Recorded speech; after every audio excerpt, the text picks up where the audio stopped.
Welcome everybody! More exhibition games for the CCL, and today we have again Blue versus Red, and it is Blizzard versus Activision. Who is going to win? The creative indie company or the evil overlords of Activision? Well, we're gonna find out. So, on the left side, Galnegulnar on Brightwing, we got Pirate Rum on Sylvanas, Swamgrota on Cassia, Tired Zealot on Diva, and Ascension on Johanna. Whereas on the right side of the map, Night Vision, aka X-Ray on Tyrael, we have Opadopa on Liming, Kilusion on Lucio, JTR on Greymane, and Blade on Urel. So, this is, of course, the first map of 3. So, no matter what the score is, since we're looking at an exhibition game, this is going to be 3 maps. So, it's not going to end after 2 if a team takes a 2-0 lead or anything. We're going to play out all 3 of those maps. These are games in preparation for the CCL, which is a league that will start in North America. And players are currently just trying to obviously promote all of this a little bit, but the B-tier players are also attempting to show their skills in those matches. Outside of that, it's important to note that we have Europeans and Korean players also playing on the North American server here, which puts them at a ping disadvantage. Gotta point that out every time, since a lot of people obviously don't catch everything here. But as we're heading in, we have our first Game Sky Temple, and it is already a rotation between the teams, between the mid and the bot lane this time. We have for Cassia the stacks on her level 1, so already starting things up with the Thunderstroke over here. And in addition to that, the Laws of Hope for Jojo. I'm pretty hyped for this one, to be quite frank. We have a very aggressive setup on the red team side. Activision is trying to come in with a Tyrael and Greymane combo, together with Urel here in the back, so we will see that shield and sanctification later on in the game, whenever Greymane starts to make his moves. And in an ideal world, of course, you have Li Ming sitting behind all of this, capitalizing on those kills, getting a few resets, and then working around it. Swamgrota already aggressive here in the middle of the map, and doing his thing. And all the way down at the bottom, it's actually Johanna who's holding the lane currently for the team. Whereas up at the top, we have our 1 versus 1 and a camp taken by Brightwing and Sylvanas on the left side. Something to definitely watch out for, because the red team is making absolutely no moves to take their own camp. So this could actually backfire a little bit. Down here at the bottom, a slight attempt to take some of the structures down. Brightwing is jumping in, and we have Cassia helping out too. But topside, this could actually be a bit of an annoying push, and there has to be a reaction from Activision. They need to rotate top now in order to make that work. If the team names confuse you a little bit, then also here, again, an explanation.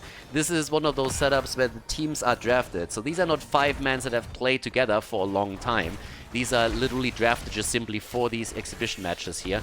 And since I just don't want to go over red versus blue for the 10th time in a row, we are currently going for some custom names, just to make things a little bit more interesting. Yeah, X-Ray already sitting up here at the top, and they are suffering a little bit. You can really tell that now we have the top wall pretty heavily damaged. At the bottom of the map, very similar things happen, since Li Ming is the only one trying to defend this. So that's a bit of a problem too. And now that we're having the first temples activate, I gotta say, on structures, blue team has already taken the lead. So the good guys are currently winning. Blizzard is looking tight here. Galnegulnar on Brightwing is doing what he's supposed to do.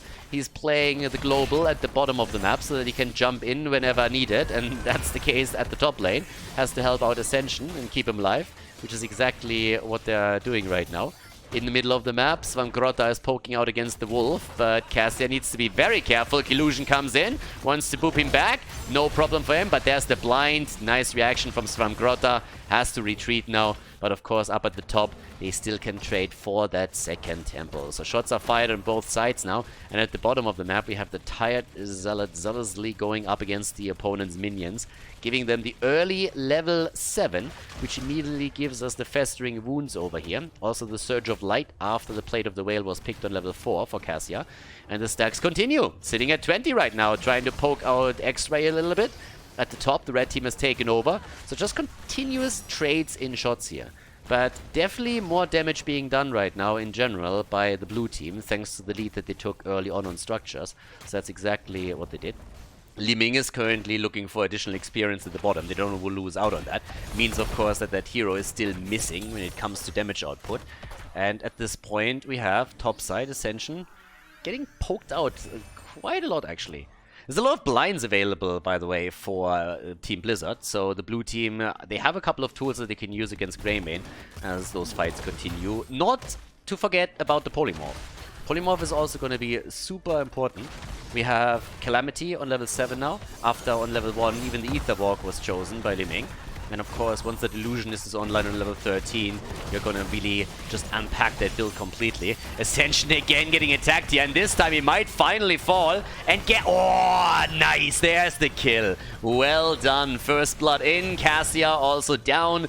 Even the Gladiator's Medallion couldn't change anything here. Brightwing still sitting all the way up at the top. The Fruit Fly not jumping down to help out, but instead grabbing some extra experience up at the top. And will also try, of course, to take even maybe that fort down. I guess Urel is going to rotate in to prevent that from happening. But they have to face the music at the bottom of the map too, where Team Activision, the evil overlords, are now moving in to take the fountain down.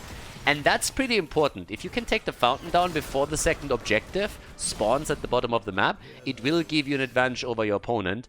No clue what happened here. How did Blake get a solo kill against Brightwing? Wait, what?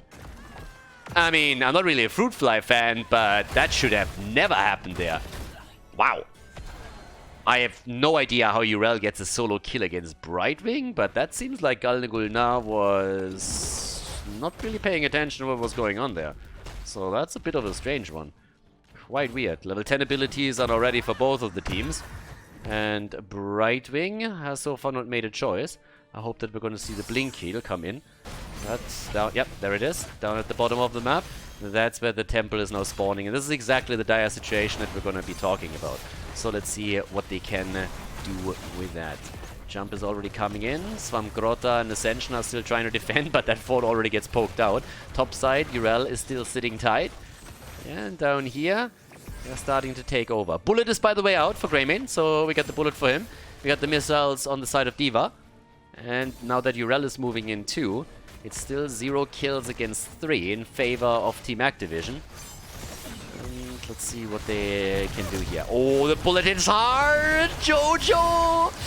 Yeah, that's another kill. Li Ming coming in, but Urel is also dying, and honestly, X-Ray isn't looking too hot either. Gets zoned out completely, has to jump over. Has the Runes up, is able to move out, but they lost their fountain as well, so they won't be able to tap and re-engage into the fight.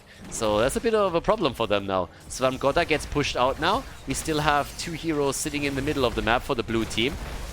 Yeah, they get some additional experience. They might actually just like continue the rotation, and it seems like that's what's happening here.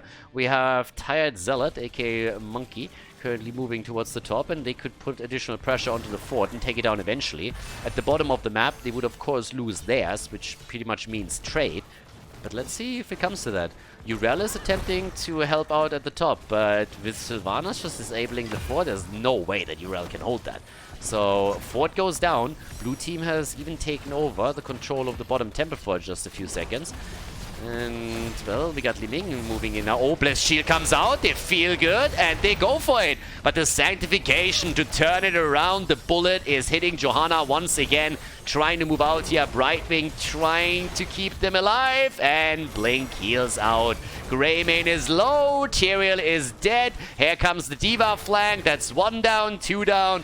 And they're going for the triple. They go for the quad kill, ladies. Whoop. Yeah, pretty big hits coming in here. Nicely done by the blue team. Congratulations. Fantastic fight. And now, of course, they can go for the boss too. But yeah, just look at that slaughter. They took the big lead right there. Tyrael goes down first. Li Ming follows. And then they get the easy double kills here. Allows them to take the level 13 talent. They jump in for the boss. They take that too. So now they take all that momentum right there. Haven't even taken the last final shots from the temple because they know they got all the time in the world now. So we see them move through the bottom of the map, taking the fort down. And, well, they can take the final few shots. I don't even know how many are missing. They got another 9 left. Could pressure the middle a little bit. 13 talents now on both sides. That gives us the Illusionist that I was talking about earlier for Li Ming. We also have the Siege Giants now taken. Could maybe even steal those away on the red team side. Activision is getting a bit of a beating at this point.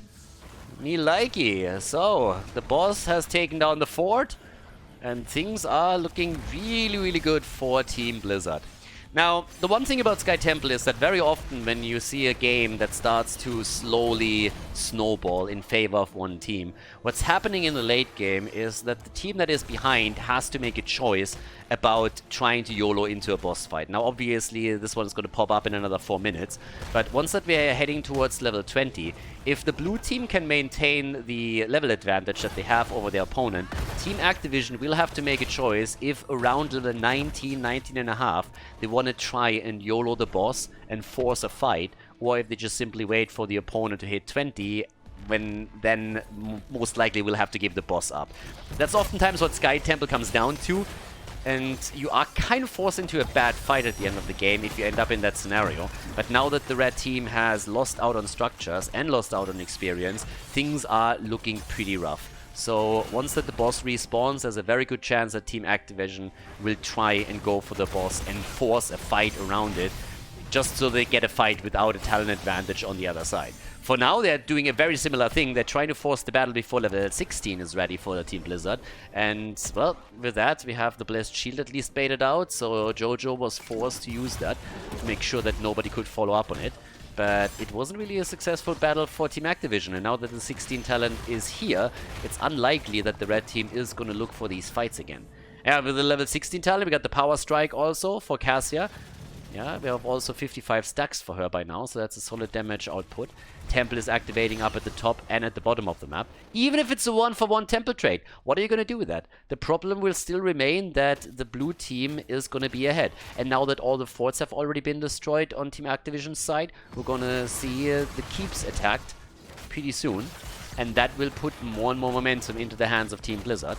Without the level 16 talent, you can see that Blade also doesn't really want to fight on this one at all. There's a bit of a move in the middle of the map, as at least Greymane in Worgen form is trying to take some structures down and grant his team level 16.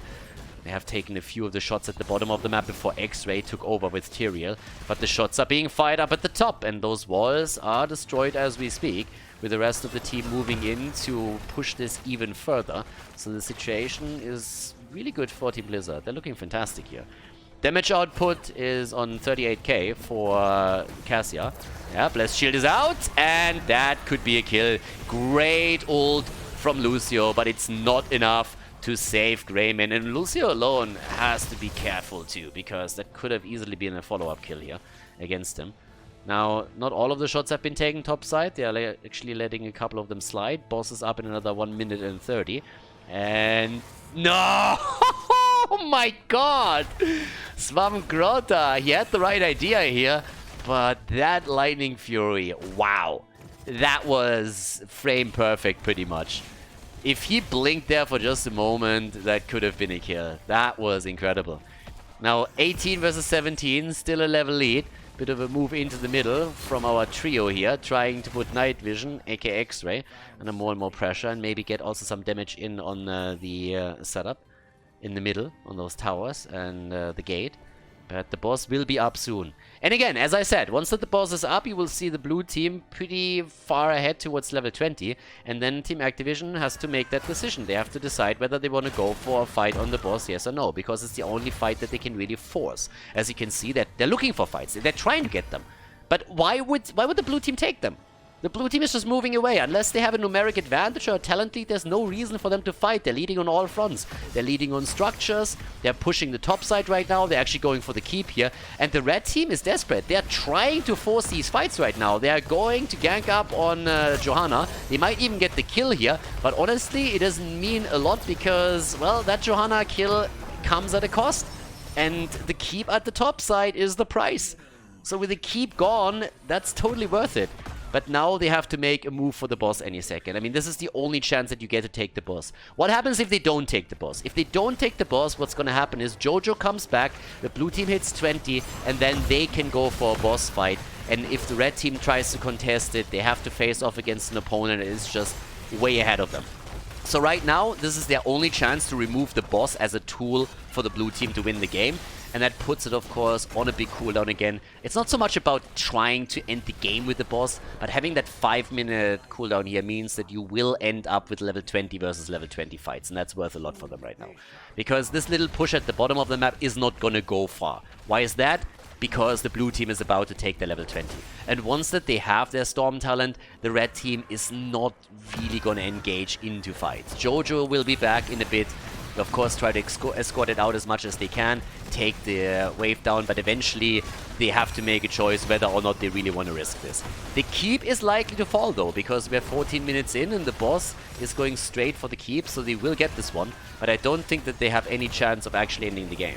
And Brightwing is now jumping in, and with level 20 in their hands, the red team would be well advised to not overstay their welcome here. Yeah, they're already moving back. There's nothing to gain anymore. You took the keep. That's the best thing you could hope for. You took a bit of experience. You're still a level behind though, so you have to play around this. One thing to point out is that up at the top, the next temple is up. And we have now a situation where, of course, those catapults have to be defeated, but you also want to make sure that you're dealing with the top temple, and there's still no level 20 talent for Activision.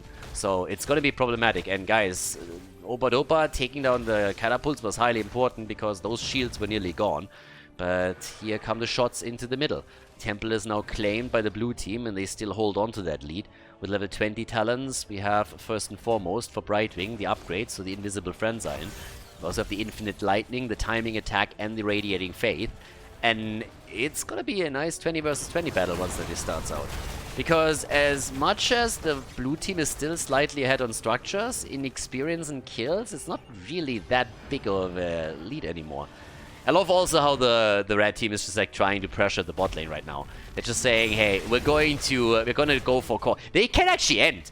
Keep that in mind. They have a Sanctification and they have Greymane. If you let them stay on the core for too long, they can end this. That is a beautiful kill setup here though.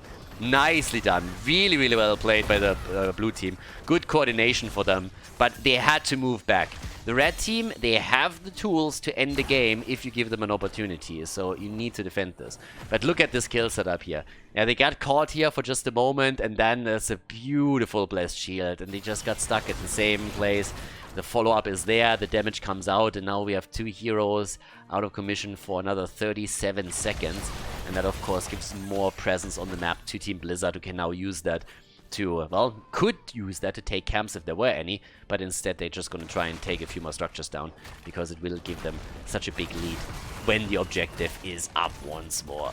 So, here we go.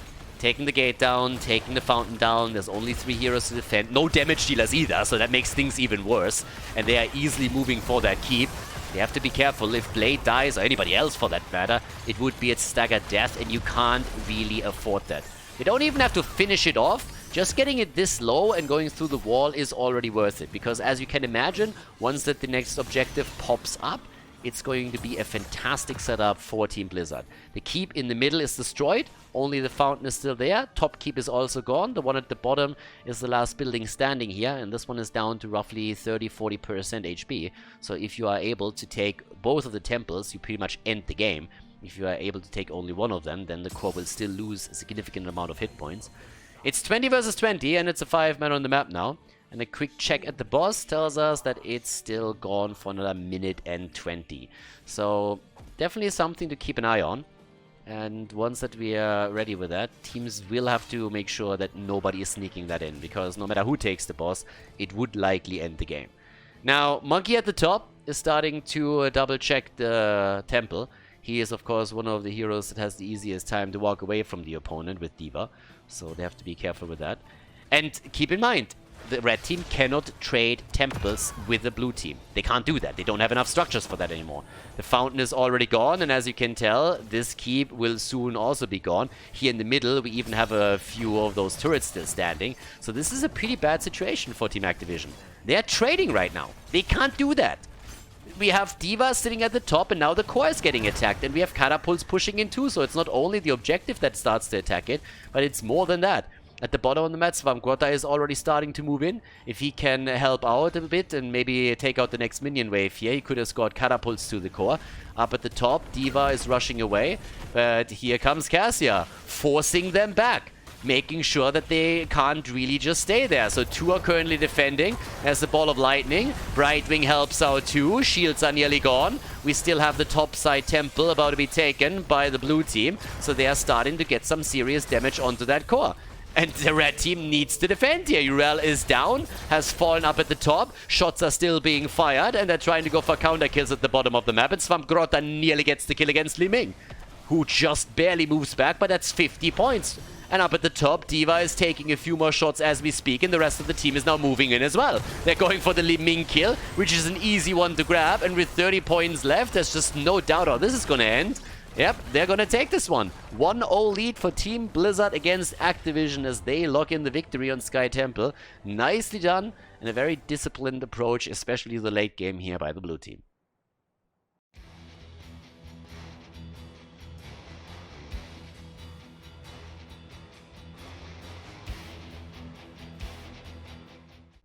Game number 2. Team Blizzard has taken the lead against Activision. They dictated the first game, which is not really something that you hear a lot when you talk about Blizzard and Activision these days. Usually it's the other way around.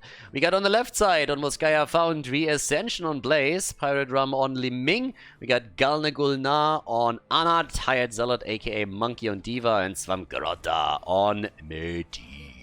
And on the right side of the map, Night Vision aka X-Ray on Garrosh, we got Collusion on Deckard Cain, JTR on Junkrat, Opadopa on Greymane, and Blade is playing Urel.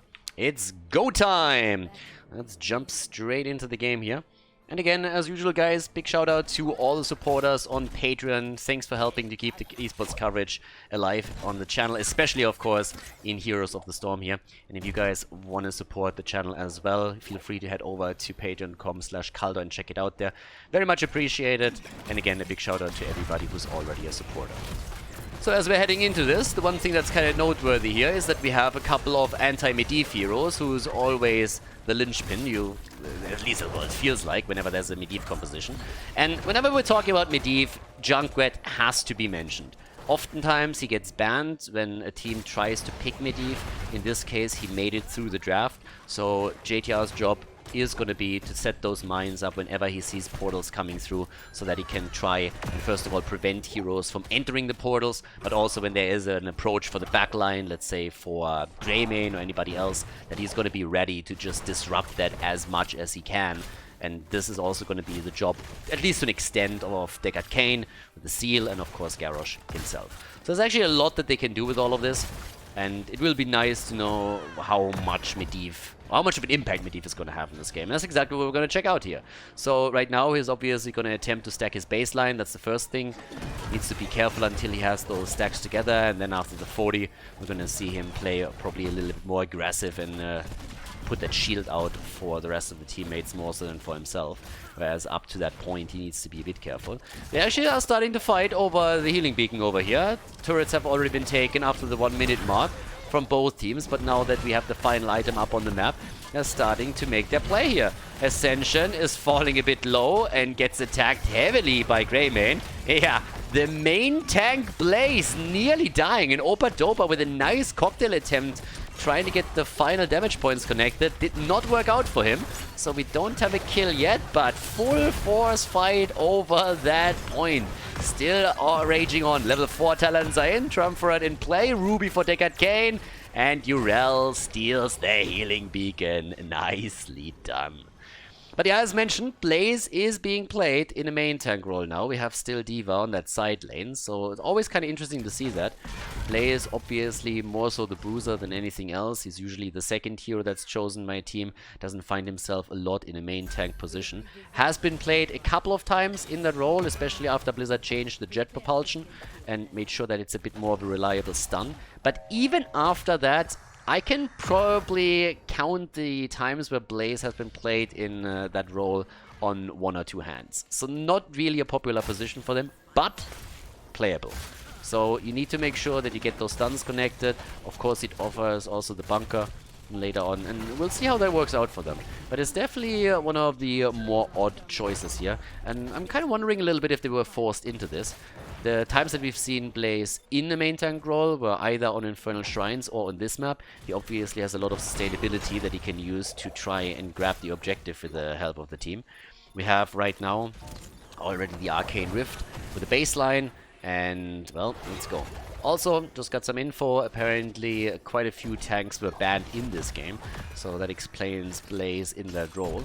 And we have seen that in the past, that in some of the drafts, tanks are heavily prioritized, especially on games and maps where just control over a single point is incredibly important, and that's of course absolutely typical for this map, for Volskaya Foundry. And if you start out with banning certain heroes, I mean Jojo banned out right away, then Blaze can still be a good alternative, but he's definitely not like the top pick in that role. So it's not like you're going to head into a first pick Blaze and decide right from the get-go, this is going to be my main tank. He's not the old school ETC where you picked him early and then decided during the draft whether you want to play him in the off lane or in the main tank position instead. Level 7 talents are ready on both sides. We have Calamity now in, and the blue team is starting to fall a little bit behind here as Team Activision is coming right out of the gate with some solid aggression. Topside camp also forced Pirate Drum on Liming to rotate to the top to make sure that the wall is not going to fall here. And since both of the turret camps have also respawned, both teams are looking for additional items before they are heading into that final showdown for objective number 1. Who grabs the first protector? That's the big question here. We got the new habits on 12 stacks, 13 in just a second for Blaze, so he wants to have the unstoppable frames, of course. For Medivh, it's a similar situation where he's hoping to complete the baseline quest talent as soon as he can. And it starts to look a bit grim for objective number 1 on the side of Team Blizzard. Already the explosion is out. Nice connect on the other hand from Deckard Cain. Nearly a kill against X-Ray. Medivh! No! That's the stacks gone right there. The kill is in. Even Ascension coming through with a jet propulsion for the triple stun in the backline. Couldn't prevent that. And that's a reset on the baseline stacks. Not a good look for Medivh this early in the game. This one hurts. 20 stacks lost, a bit more than that. And the objective taken by Team Activision. Yeah, if you talk about heartless robots, Team Activision is your team. Right there, we got already the Protector moving straight up to the top without any mercy, moving through and taking down those structures. Yeah, destroying is always easier than building up. And in this case, they're trying to do the exact same thing to the fountain, to the towers, and take all of that down. So, that's an easy one. Objective number 2 will definitely be advantageous for the red team, as we're seeing them with the Founders. Ooh, they're trying to go for a couple of kills now too. Ascension gets the shield as Medivh is back to business and helping out here. Svampgarota, okay. And, well, let's see. Level 10 abilities are ready now for the red team too, so that makes matters even worse for Team Blizzard. And there's the last tower at the top that also falls. Yeah, Fort is quite exposed. At least they get the level 10. But I gotta say, this is a pretty solid advantage in the early game already for Team Activision.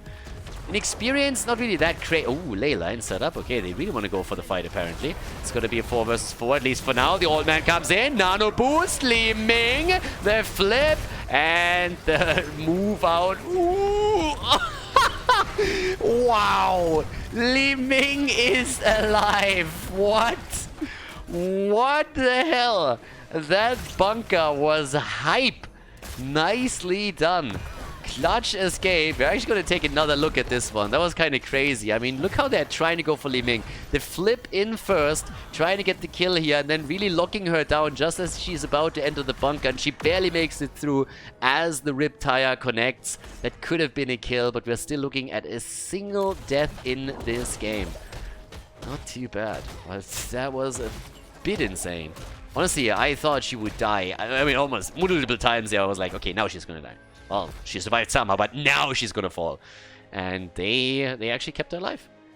Not bad. Kudos. 12 stacks for Medivh. And, well, here we go. Good move on the Indomitable. Nicely done by X-Ray. Yeah, makes sure here that he can't get stunned out. Those unstoppable frames really coming in handy. And at the bottom of the map, there's of course a Tyrant tirelessly working against the minions and getting the experience from. Yeah, Blizzard breaking a little bit through that stun meta that we had before, with also the Gladiator's Medallion. All of the top level players still criticizing that change quite heavily. But of course, as you can see in these games, a lot of these stuns are not as impactful anymore as they were previously, because you have, in addition to those unstoppable frames that, for example, new habits and Indomitable give you, also the Gladiator's Medallion has a big cooldown, but it's still something that you can utilize, and in the late game that can make, or is making a huge difference. I mean, a lot of the top level players have been quite vocal about how they don't think that this is a good change, and that most of them hope that the anomaly will eventually be removed again.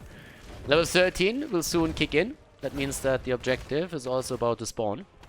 And we got the old man with the ancient blessings once more. JTR still holding on to the healing beacon over here.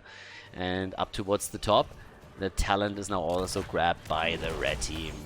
Urel needs to be a bit careful. The stun didn't connect, and yeah, nothing else. They don't sacrifice any cooldowns for the pig. Blade is able to get away.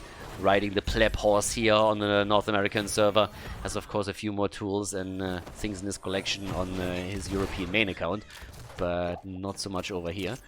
And in the meantime, we got the Suppressive Fire on level 13. Also kind of interesting to see that right now. I mean, against Li Ming, against that front line can definitely help you a little bit, but not really a talent that we are also on that much. Crossfire is also in on level 7, but with that, the control point is unlocking in just a few seconds. Medivh is still sitting at 13, by the way, so he's really trying to get those points back, but it's tricky from here on out. If your opponent is level 10 talents already and a lot more stuns available, I mean, alone what we're seeing with Garrosh here is, of course, a huge deal for someone like Medivh as he moves in. But he's trying. He's back at 14, is the only one that died so far in the game, which is super unfortunate for him. Yeah, he comes first of all the explosion. Keep in mind that Garrosh can also throw that exploding mech around, so that's another thing to really keep tabs on. It's going to be tricky for for Tired Zealot to get anything done with that thing. But here we go. The red team, again, eager to make a play. Already moving straight in for Blaze. Bunker up. And that bunker is destroyed within seconds. The turrets are out as well. Healing beacon comes in. And they're making another play for Blaze, and this time they might be successful here. The portal comes out as Svamgrota is trying to offer an additional escape path, but the Riptire is also zoning the blue team farther away. Didn't even explode into the minion wave to push that back, so that was unfortunate for them. But they still hold on to the point and are now at 51%. Not too bad for them. So, that's all said and done. Another healing beacon is already about to be claimed here in the middle, but the blue team is sniffing that out. Oh, big ley line! Ley line against 4 heroes, but only slowing them down a little bit. They're trying to make the play for D.Va. Gladiator's Medallion is being used, and Monkey gets out through the portal, but they take the healing beacon. They got the item advantage, 2 turrets and a healing beacon now for the red team, whereas the blue team has sacrificed pretty much every single item that they had so far. A lot of damage against Li Ming here, and D.Va needs to be careful. They're trying to make a play for X-Ray, and Garrosh gets healed by Killusion. That could have been pretty darn bad for Team Activision. But yeah, they keep Garrosh alive, and now they have a shot at the objective number 2. Especially since they are now a bit closer to level 16. It doesn't really look like the blue team is even willing to try and fight for this one. I mean, Medivh is still sitting tight over here, but Svamgrota needs to be very careful. JTR, oh my god, don't tell me he's gonna fall here. Oh, Gladiator's Medallion being used. And they're going for him. Oh, he's gonna fall again, isn't he? Riptire. Rip, baby. And all the stacks are gone. A little bit too greedy, a little bit too cocky, thinking that he can actually push Junkrat back and maybe contest the point for a short period of time. It backfires heavily. He dies for the 2nd time in this game. All those kills were only against Medivh, loses the stacks again, and this is bad news for Team Blizzard. They lost the top 4, they're losing the one in the middle, and there's absolutely no doubt that they're also going to suffer damage at the bottom of the map, which is of course going to be the focus for the 3rd objective now. Wow! Not a good start at all for Team Blizzard. As well as they played in game number 1, tons of problems now on the 2nd map. We have 36,000 damage by Greymane. Li Ming still putting solid numbers onto the board with the 35k that she can show here. But the fountain at the bot lane is now down. They are about to lose the 4-2, and this is the entire outer layer of defense eliminated. Svamgrota gets thrown in again, And they get the kill once more. I mean, it's not like he had any stacks or anything, but Svamgrota is absolutely getting destroyed here. Yeah, he's not the only one. This time it's Blaze that falls too. It's just, wow. I mean, how do you recover from this?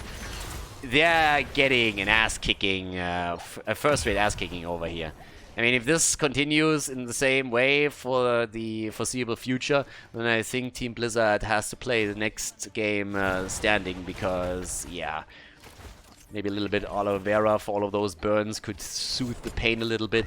But right now, they're just losing the entire map. It's 4 kills against 0, a level lead for Team Activision. All the forts destroyed. They're stealing the camps away. There's the interaction with Garrosh that I highlighted earlier. X-Ray just simply throws the mech away. He doesn't care about the explosion at all. And they're dominating the entire map. I mean, they take every single camp that's there. They have an item advantage over their opponent. They're so far ahead, it's not even funny anymore. There's also another move now for the healing beacon all the way up at the top side. So that would be, I think, the third one in this game that they grab. I mean, how do you even try to contest this? Even if the objective pops up right now, you're going up against an opponent that has such an item advantage over you that it's nearly impossible to make any kind of play. At least they have a turret, but that's all that they have. But this is also likely to end up with a level 20 advantage for Team Activision around the time that the objective spawns, so that's going to make things even worse for them. It's not a good look right now. This game is a beatdown, at least so far.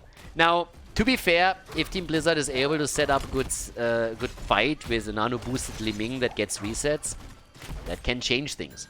We've all seen those Li Mings that all of a sudden in the late game start to get one kill after another, get the reset and just jump through with one combo after the next. And with a nano boost from Ana, that's definitely a possibility. So if they can set that up, there would be a ticket or a way back into the game. But right now, it looks a little bit out of reach. Half a level is missing for level 20. So they're currently trying to check out what's going on there. Team Activision is calling the shots here, just as in real life. Blizzard is on the defensive, is retreating here, and is just trying to make sure that they're not stepping out of bounds. We got X-Ray pushing this farther forward as well. Of course, Medivh is still showing the entire time what's up, following them as much as they can. Level 20 talents are in, the Storm talents are ready, and the objective is about to unlock at the bottom of the map now too. Okay. Here we go. Topside push through the minions. At the bottom of the map, they're trying to exploit the level 20 advantage. And honestly, who's going to stop them? Oh, it gets worse. It gets worse. There's the portal. There's the mech down. D.Va, Leyline. Oh, and she's dead. D.Va down. Blaze in trouble. Gets body blocked. Has to bunker up as well. The wall is down. Oh my god. Team Activision is killing Blizzard. I mean, what else is new? More news at 11. But now that they're moving in for the keep, it feels like the objective isn't even needed right now. It's a 5 versus 4. And oh boy. Yeah, this hurts watching. This hurts. This keep is gone. I'm actually a bit surprised that nobody moved back to already take control over the objective. It's not that they are in any danger, but that would have sped up the process a little bit more even. So let's see if they can actually pull this one off. I mean, right now, what's happening on the damage numbers? We have 51,000 for Li Ming. She's taken over the top damage. But again, it doesn't really matter. It's great for Li Ming, don't get me wrong. It's a solid damage output that we're seeing here from her. But the red team, they are controlling every single aspect of this game. Now, it is level 20 versus 20, and I think at this point, if you are Team Blizzard, you gotta YOLO into that fight. That's one of the reasons why I said earlier that I would have liked for the red team to split one of their heroes off the push at the bottom and then go for the objective a little bit sooner than that, just so that they maybe could have already locked in the protector. They still have to now go into a fight, and they are heavily ahead, but if the fight ends in favor of Team Blizzard, that is a chance to get back into this game. Or at least make the first step. And it's a bit unlikely, but it's definitely a possibility. So far, they haven't gotten a single kill in this game, and Medivh is only sitting at 3 stacks, so it's not like he's all of a sudden done and has that power spike. But just look at the aggression in the back here. Leyline completely dodged. Medivh hitting nothing. Svamgrota struggling with ping issues, of course, too here. But he is not connecting anything. Protector is therefore taken, and they can now move through the bottom of the map and try to go for core. The keep is down. If they can get a kill, that will be it. But instead, Greymane falls. And with Greymane down, that might just change the outcome of this particular fight and this particular push. Yeah, Anna. Oh, Svamgrota. Anna, everybody's low. And they... Oh my god, they get out. Wow. All of them insanely low in HP, and all of them make it out. Now, D.Va won't be so lucky. Yeah, D.Va's down. D.Va's down, but can they go for the core here? Now, the Protector is doing a serious amount of damage, but Greymane isn't there, and Greymane is one of their main damage dealers against Structure, so I'm pretty sure that when they initially thought about this push, they were banking on Greymane's chances to make the plays here. Now they are about to lose another hero, as it seems. Killusion is in trouble, and the old man gets pushed out. Yeah, tries to run back in to get at least some assistance from the Protector itself. But they are just fighting a fight here, and they keep the Protector away from the core. That's all that Team Blizzard has to do right now. They're fighting the good fight and doing what they can to stay alive. Anna is still kicking, makes it out, and they pretty much wasted this entire Protector now. The blue team, that is, so like in a positive way. They took it down completely, because that thing is not going to end the game. There's just no way. So that was a stellar defense from them. Unless someone dies, Medivh, I'm looking at you, they're going to be fine here. A little bit of damage against the core, but it's not like that's going to force anything. They can't escort those catapults in, as it seems. Medivh trying to move away, and he makes it out. But the catapults get taken out too. They're still making it for the core. They might just be able to take it after all, especially now that Greymane is back. 44%. And is this going to be the play? 44% right now. Greymane on the point. And yeah, he's going to finish the job. Li Ming is dead. 14%. And kudos to Team Activision. They actually pull it off. Nicely done. A 1-1 in this series as we are heading into the third map. Well played. The victory in Volskaya Foundry goes over to the red team.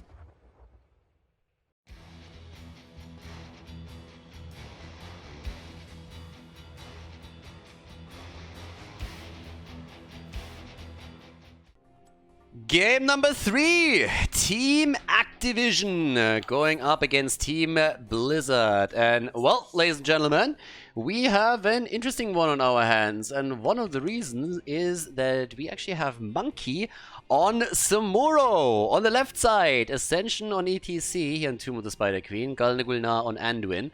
Pirate Rum on Hanzo. Tired Zealot, aka Monkey, on Samuro. And we got Svamgrota on Chromie. Yay! On the right side of the map, shut up. Illusion with Deckard Kane, Night Vision, aka X-Ray on Imperius, Oberdopa on Cassia, JTR on Maiev, and Blade on Blaze. Blazing it up over here, 420 style. We got on level 1, Thunderstroke, also the new habits for Blaze again. When it comes to Chromie, it's the Time Walker's Pursuit with the Way of the Blade kicking in for Samuro. And yeah, Monkey gets to play his favorite hero.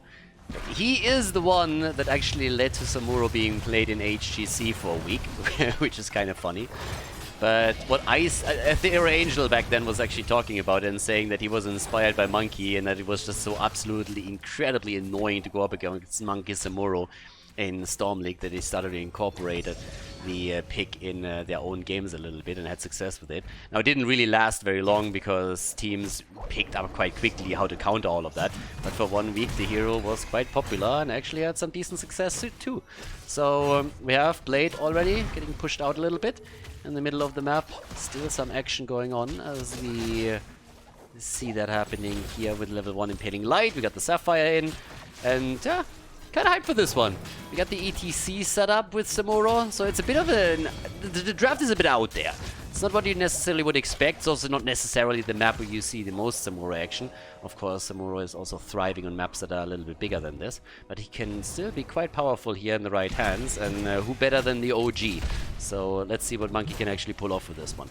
Same time now, though, we have Maiev also part of the mix, and there's a lot of CC around her, so Maiev, with a good tether, could start to set things up for Blade, for jet propulsion, and then Imperius for the lunge.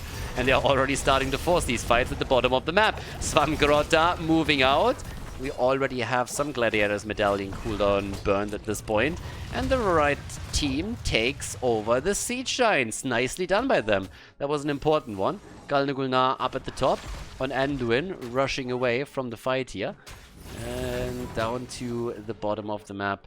This is of course where Samuro will now have to face the music. Needs to be a bit careful around that one too. Yep, over here we got the level 4 talents kicking in for Team Activision a little bit quicker. They definitely gained momentum on the last map. First map, very good control from Team Blizzard. Very nice play by them and very disciplined too. And game number 2 just showed a completely different side here. Activision came in swinging and took Blizzard down. And they're trying to continue to do that in game number 3. And so far, it's working. There might not be a single kill on the board just yet, but they have taken a significant lead in experience. They're pushing through the middle with the camp as well, and things are, at least initially, looking pretty good for them. Samuro is also in slight trouble at the bottom of the map, doesn't have a lot of hit points, so he needs to be very careful against plays as well. So at least the early game doesn't really do a whole lot for them here. We already have some of the towers in the middle nearly falling, and that camp push was quite strong. Whoa! Sanzo! Shimada, brother, nearly getting eliminated. That would have been quite something. Gets even pulled back after he jumps the wall. Now, Chromie is, of course, still poking and is trying to interrupt all of these turn-in attempts. Blade at the bottom of the map, still pressuring Monkey even further. And Galnagulnar is waiting in the wings, trying to help out. Really has to. He needs to heal Samuro up at least. But that also means that in the middle we have now a slight advantage for Team Activision. They use that opportunity to turn in some of their gems. That's an easy one. 27 already delivered with another 7 coming in from X-Ray. So they take the lead towards objective number 1. And they still look at that experience advantage. That's actually a big one here. I mean, that's half a level, 3.5 minutes in. That's pretty significant. That means that they can really just go for these moves now and try and get that first turn in. Yeah, there's already the lockdown against Samuro. Even a little bit more is coming through from Deckard Cain, but Blade needs to be careful as Chromie is trying to fire back. So now with 34 gems against 24, blue team still has an opportunity to bring this back. Blade also gets attacked again. ETC is still sitting at the top. Has to be careful that he doesn't get tethered in. Got the Phantom Blade out as well. Level 7 talents now on both sides, but still the action at the bottom of the map, where Monkey is eating a lot of damage, but Galnagulnar is helping him out as much as he can. ETC back in, also 4 versus 4 now. And again, Illusions kicking through for Samuro here. We'll have to move back there eventually. Yeah, Mayaf, of course, slicing, dicing here, getting one cleave through after another. She can be such a powerhouse in the late game in particular. And as I said, there's tons and tons of CC. I mean, I highlighted Imperius and Blaze, but let's not forget that you can also follow up on all of this with Deckard Cain, which makes matters even worse. Now, Galnagulnar was trying to turn in a little bit more. We have, as you can tell, still that experience lead, but on the objective, blue team is a little bit ahead right now. So, well, we got in the middle of the map, still some action around the turn-in point. Up at the top, Hanzo turns in, and Pirate Drum is able to deliver the web weavers for his team. That's a bit of a problem for the red team here. Team Activision not paying attention for quite some time. Actually, just letting that top turning point go. Oh my god. Oh, beautiful. That's the kill. Look at that ragdoll. Shifting in the sands a little bit more. Those gems are gone. Good play by ETC also. Well, nearly died for it, honestly. Maybe stayed a bit too long, but it was important for him to try and zone in here to make sure that those gems weren't recovered, so it worked out quite nicely. X-Ray was trying to punish him for it, couldn't quite deliver on that, but now we have not only that experience lead that the red team had earlier nearly closed, but we also have them ahead on the objective. They took the first web weaver wave, they were able to destroy the bot lane, take Blaze down, steal the gems away from the red team. And Team Activision, therefore, a bit on the back foot right now. They lose the wall in the middle. At the bottom of the map, it's even worse. The fountain falls, and the fort itself takes damage. That's a pretty nice setup now for the blue team. Team Blizzard, all of a sudden, looking good here. Yeah, we have level 10 abilities finally ready for Team Activision. Still a little bit quicker, still a little bit farther ahead here. That helps them to get the Siege Giants again. But I think outside of that, they shouldn't be able to get anything done with those level 10 abilities. We have the Cage coming through, Valkyrie on the other hand. Valkyrie is actually an interesting talent here, considering that you're going up against Anduin, who will just simply be able to zip you back out. So Anduin is going to use his trade for that. The tired cell is a bit tired, but yeah, nicely done so far by him. But of course, he dies eventually. It was a good it was a good move, though. I liked it. The way that he was trying to just shift between the illusions to rush away was pretty cool. Against lesser players, this would have probably worked, but they get the kill eventually, and it helps them also to secure the turn-in. So Team Activision is looking at their own web weavers descending in just a few seconds, but still a pretty nice move here by Monkey as he just swaps between them. So right now we got 1 kill on each side. We have 17,000 damage for Blaze, for Samuro. Blaze himself is sitting at 8k, so just half the damage that we're seeing from his counterpart. Cassia, on the other hand, with 10,000 damage, and she was able to put on the board thus far. Samuro is left alone at the bottom of the map, should help him to easily defend against the web weavers, but the push in the middle, that's a different story. That's where we have the gate already taken down, the fountain is also falling, and, well, that might be the end of Pirate Drum, but not so much. Khaldor now paying attention, gets the kill. Tether connected, there's the light bomb even committed, just to be on the safe side, but ETC makes it out. The fort, though, falls. And the bot fort is also starting to take tons and tons of damage. Monkey is low on Samuro, and, well, even with the bunker, Blade is committing to all of this. This isn't looking good for them. They had a great moment when they took down Blaze at the bot lane and got their own turn-in, but now the entire map turns against them. There it is again, the experience lead for Team Activision. They have taken 2 forts down. And that is starting to hurt quite a bit. So we'll see if they can come back here. It's still 1 kill against the kill.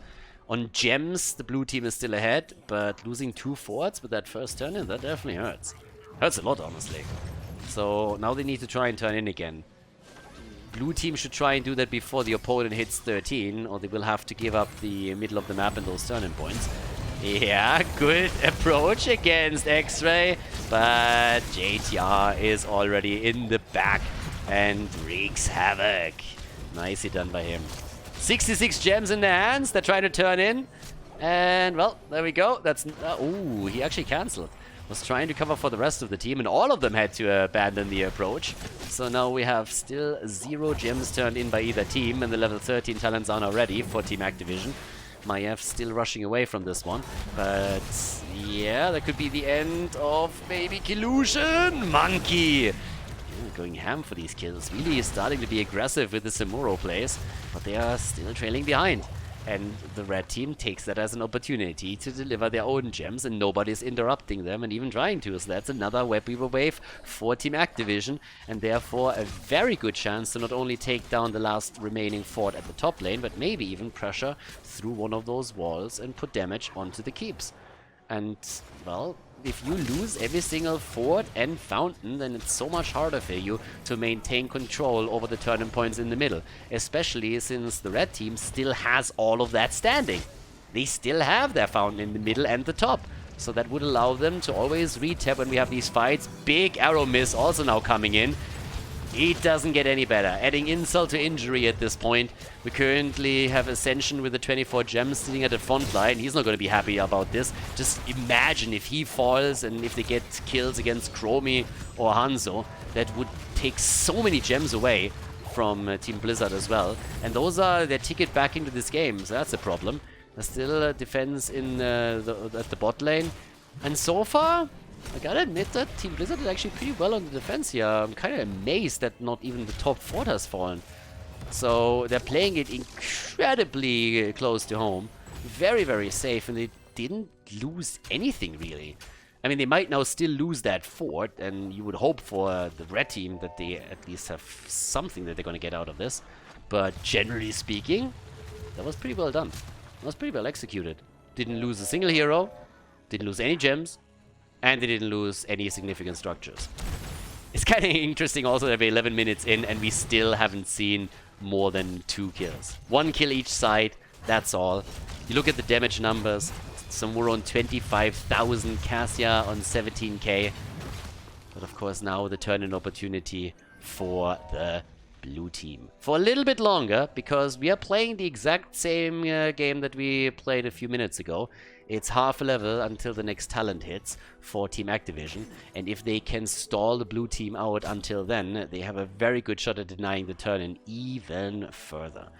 And of course, the longer you are not able to turn in your gems, the higher the chances that you're involved in a team fight that you lose, and every single dead hero equals also gems that you are likely not going to regain. Then again, the move towards boss is allowing the blue team to turn in. They scouted out already, and they're turning in. So we're going to see the traditional objective for boss trade. The blue web weavers are going to descend, and at the same time, the boss is taken, so it's pretty much a trade. The blue team gives up the gems, and the red team says, well, there's a boss for you, what can you do with it? I gotta say, though, that Team Blizzard is getting the most out of the situation. They put some serious damage on the bottom fort, could have even taken it down, but they expected a full rotation. The one in the middle also has taken quite a bit of damage, and if those web weavers now make it through, then at least the bottom fort should fall. And at the same time, top side, there's the defense against the boss. This one's not really going to do a whole lot. Bottom fort is falling for sure. Level 16 talents are in. So the blue team, they buy themselves a little bit of time with this move. They buy themselves enough time to get the level 16 talent, to fight on even footing. They even got some value out of their web weaver wave. And now, of course, they have to really try and take these team fights on an eye level with their opponent and take those battles. 37 stacks for Cassia. It's of course also a little bit of a problem for Cassia over here that we didn't really see a lot of big team fights. So she did get a lot of opportunities to stack her level 1 a bit more. So kind of annoying for Cassia. Doesn't really scale into the late game as well as she probably would like to. Now that both teams have their level 16, there's the chance. And let's not forget that Team Blizzard has enough gems for another turn-in. So they can actually turn in again. But the red team is getting closer as well. They already have 21 delivered. They hold 35 now. Samuro all over the place still. So this is really one of those situations where Monkey can start to shine a bit. As the map opens up, he has more wiggle room. Once that they have all of these forts destroyed, he can really try to put more of an emphasis onto the macro game here. And of course, as I mentioned previously, with all of the European players having some significant delay playing on the North American server, playing a macro style oftentimes plays into their hands as well. So that hero would make a lot of sense in that setup too. Here's the turn-in already. Finally, a few more gems delivered. 2 missing for the next turn-in. Samuro in the back gets some solid connects. Can't get the kill. Has to jump out. Arrow connects with the back though. Oh, Maiev.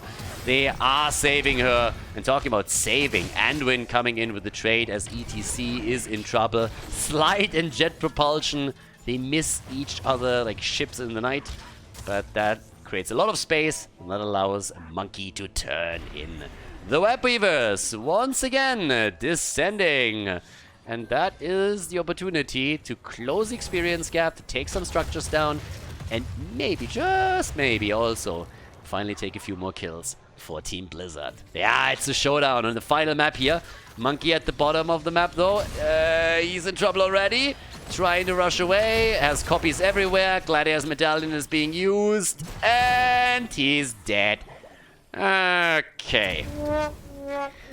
That's a dead Samuro, and that couldn't have come at a worse time. Just as the objective is finally touching ground and they have a chance to get something done here.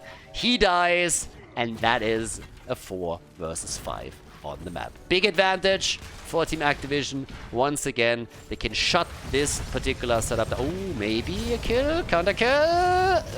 Imperious. Gets rooted again, and X-Ray is about to fall. X-Ray goes down. They actually made it work, but there comes the Valkyrie. Gladiator's medallion a little bit late, but Hanzo jumps out. Yeah, level 20 talent is now finally in for Chromie. They're saving ETC. Top fort has fallen. The one in the middle is still standing, but I think Chromie is now going to take it down in just a second. But they're 1.5 levels behind now. 1.5 levels. 20 is so close for Team Activision. Yeah, where's the damage at this point? 37,000 for Samuro. He's the only one that has died so far on the blue team side. To be fair, we only had 4 kills in this entire game. So it's not like we had tons and tons of kills coming through here. But there's a level 20. Any second. It's gonna be ready for Team Activision. And you look over to their gem count. They hold 55. They have 21 already delivered. So that's more than enough to get another objective set up. And with level 20 in their hands, nobody can really stop them. Got the Titan's Revenge over here. And also the Huntress Fortified Bunker. Yeah, and off we go. Imperius is back. Time to shine. Time to go for keeps. Now, to also be absolutely blunt here, the objective on this map is not really the strongest from all the maps that we have in the pool. So there's still a chance that Team Blizzard is able to defend this a bit more. It's not like a 17-minute objective is guaranteeing you a win or anything, but it definitely allows for a push on all 3 lanes and the possibility of finally taking one of these keeps down. A bit more vision coming out. Yeah, and there's the turn in. Red Web Weavers are going to descend in just a moment. And for the blue team, it's all about just capturing experience. They're just going to try to soak as much experience as they can and then defend with level 20 and take a few team fights here. It's a really strategical game, though.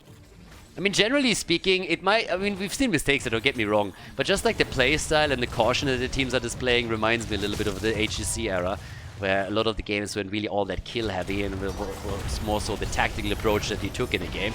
The cage is down, the fight is forced, there's the Valkyrie, Anduin is in trouble, and he's alive! What the fuck? The double kill, what a slaughter! ETC is down. What just happened? What the hell? Anduin gets caught by the Valkyrie. A 1-for-2 trade in favor of Team Blizzard. Now they can defend. But oh my god. Take a look at this. He actually survives. Anduin survives this, and then the mosh pit comes in. They get the kills against Maiev, against Cassia. And Anduin zips nearly all of them out. Now they have an opening at the top where they can try to go for a boss. Wow! That shut down Team Activision nearly instantly. I have no idea how Anduin survived this. That was incredible. But of course, the red team is trying to stall this out. That boss is scaling, and Killusion is in trouble. But he's not the only one. They get the kill against Samuro again. They have to abandon the boss. The throw pit is real, baby. And now, of course, the staggered death against the blue team is a huge setback. Bot lane is also pushing, so there's another tower falling over here. 4 kills against 4. Unbe-fucking-believable. What a game. What a setup. Yeah, the boss just a second ago was attacked by the blue team. Now it's the red team that is hoping for a victory here. Locking the boss in would allow them to at least take the keep. But not if he dies. Yeah, they are here with all 5. And, well, ETC is going to try and fight for this. They feel like they have to commit to it. Yeah, there's at least the arrow from Hanzo. It connects. ETC moves in. Valkyrie misses completely. The bunker is already there, blocking the path too. And Imperius is dead. Are they actually taking this? They're going for the boss spot. Blade is low. The cage is down. ETC is about to fall. Chromie, she's dead too. And that could be game. Chromie down, the boss taken. Oh my god, this was clutch. And they're looking for another kill and they get it. Hanzo is down. Gems are lost all over the place. Monkey is back to business. Things are not looking good for Team Blizzard here. Activision a bit too dominant now. They're taking the kills wherever they can find them. 8-5. The boss is already pushing through the wall. And this is just... this has to be it. They're gonna go through that top keep like hot butter through cheese. There is no way for Team Blizzard to stop this. They only have Anduin, and the Crybaby alone is not gonna be able to stop this onslaught. 4 heroes are making their way over to the core and the boss itself. This is gonna be a 2-1 victory for Team Activision. Blizzard is getting destroyed here. Activision just a little bit too powerful, and that is game.